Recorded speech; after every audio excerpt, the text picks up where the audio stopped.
La vie n'a pas donné les chances à tout le monde, a-t-on coutume de dire. Pour ne pas devenir zéro, de nombreux élèves des écoles primaires et du secondaire de la région de la Damawa, plus particulièrement ceux issus des milieux défavorisés, n'attendent pas qu'on leur tende la main pour subvenir à leurs charges primaires.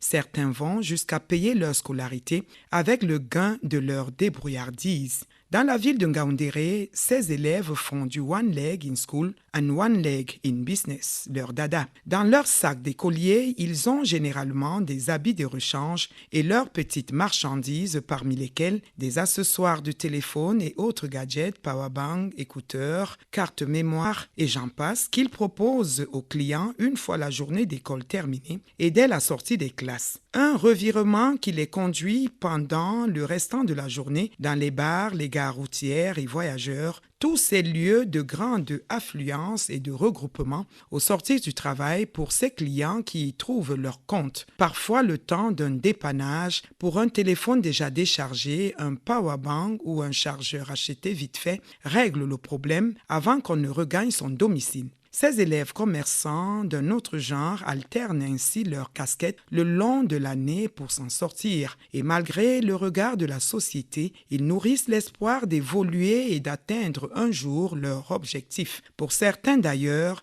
vendeurs des marchandises électroniques, ils développent un amour pour la série dédiée et en font leur choix plus tard dans la suite de leur cursus. Un attrait subséquent à cette dépendance imposée qui n'est pas bien mal pour ces futurs ingénieurs en électronique. Les bénéfices de ces ventes d'apparence insignifiants font la fierté de ces élèves et de leurs familles qui en dépendent. La question est tout de même de savoir quel degré de concentration ont ces élèves spéciaux qui n'ont finalement pas le week-end à consacrer à leurs études. Ils osent, me diriez-vous, mais à quel dépens?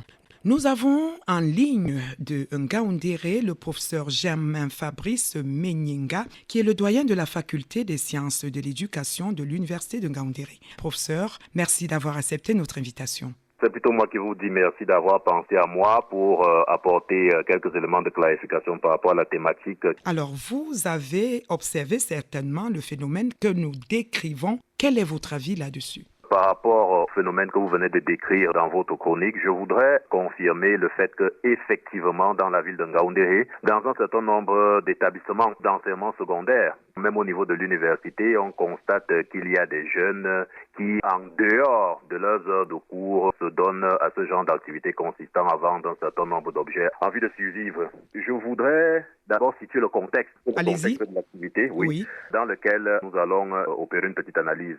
Ce qu'il est important de savoir, c'est que en matière d'éducation, on a souvent tendance à parler de ce qu'on appelle l'éducation formelle, l'éducation non formelle et l'éducation informelle. C'est ça. Pour ce qui est de l'éducation formelle, il s'agit des structures agréées justement par l'État où les élèves effectuent normalement leur parcours au terme desquels ils obtiennent des diplômes ou des certificats, notamment les écoles, les universités. Pour ce qui est de l'éducation non formelle, il s'agit des structures à l'intérieur desquelles on amène les enfants à se socialiser, notamment la famille. La famille est un centre d'éducation non formelle. Alors, il y a des familles nanties, il y a des familles moins nanties, nous y reviendrons certainement dessus. Et enfin, on a ce qu'on appelle l'éducation informelle. Alors, au niveau de l'éducation informelle, c'est vraiment un secteur où il y a un certain nombre d'activités qui ne sont pas autorisées, qui ne sont pas réglementaires et en fonction desquelles on est parfois amené à voir un certain nombre de jeunes effectuer des activités de débrouillardise. Alors, planter ce décor de cette manière, cela nous amène donc à établir une adéquation, si vous voulez, une corrélation entre l'éducation formelle, dans laquelle on retrouve justement ce genre de jeunes-là qui effectuent leurs études et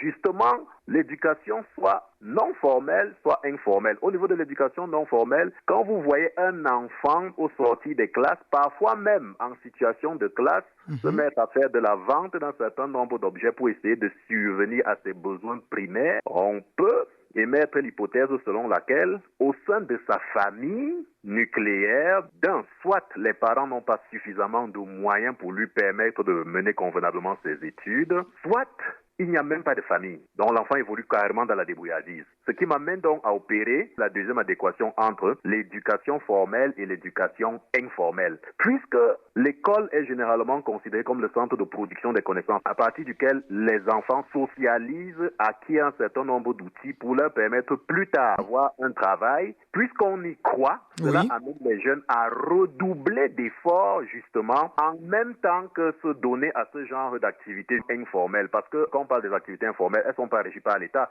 Ces enfants-là, ils n'ont pas de registre de commerce. Ces enfants, ils ne payent pas des taxes. Ils font de la débrouillardise pour essayer de survivre. Oui, alors vous qui vivez dans cette ville de Ngaoundéré, qu'est-ce que vous en pensez et où est-ce que vous classez ceux de Ngaoundéré? Les enfants qui s'adonnent au commerce d'un certain nombre d'objets pour essayer de survivre, pour essayer de mener convenablement leurs études, ils relèvent de ce que l'on appelle les classes défavorisées. Donc Ils obligés de faire ce obligés petit commerce. parce que leur entourage, justement, ne leur donne pas les moyens nécessaires pour pouvoir les accompagner. Ils sont donc obligés eux-mêmes de se prendre en charge avec toutes les conséquences que cela peut importer. Vous avez parlé tout à l'heure de la vente dans les bars, dans des endroits parfois où il y a des risques énormes. Exactement. Mais comme ils essaient de voir la perspective de l'école qui plus tard pourrait leur donner un certain nombre de bénéfices en termes d'emploi, ils sont obligés de prendre des risques. Vous qui êtes un spécialiste des sciences de l'éducation, est-ce que vous encouragez cette façon de faire? On ne peut pas encourager cette façon de faire parce que, logiquement, lorsqu'un enfant naît, un enfant est appelé à évoluer dans le cadre d'une diade, c'est-à-dire dans le cadre d'une relation entre un papa et une maman, qui le socialise, qui l'éduque, qui lui inculque des valeurs et qui subvienne surtout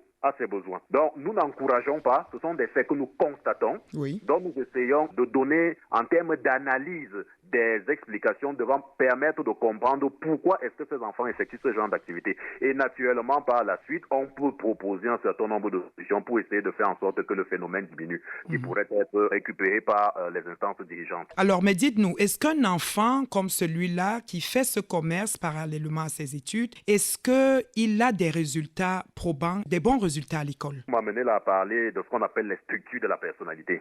Et vous savez, les individus sont différents de par leur manière d'être, de par leur manière de penser, de par leur manière d'agir. Du fait donc de cette différence-là, il y en a qui sont plus motivés justement à mener ce genre d'activité que d'autres qui sont le moins motivés. Généralement, ce qu'on constate, c'est que ceux qui mènent ce genre d'activité sur une longue période, c'est des individus qui généralement font preuve de ce qu'on appelle une conscience métacognitive élevée. Ils ont déjà les dispositions pour étudier, pour aller en salle de classe, mais ils doivent davantage développer un autre type d'aptitude. C'est la conscience métacognitive que la plupart des camarades qui sont dans des situations plus ou moins enviables n'ont pas. Ils développent des mécanismes beaucoup plus poussés en termes de stratégie de planification. Petit 1, petit 2, ils développent une motivation, une fougue, une envie de réussir que n'ont pas toujours leurs camarades qui sont dans des conditions plus ou moins appréciables. C'est donc la motivation, l'envie de réussir, le souci d'organisation et de planification dans des situations extrêmement difficiles et précaires qui leur permettent donc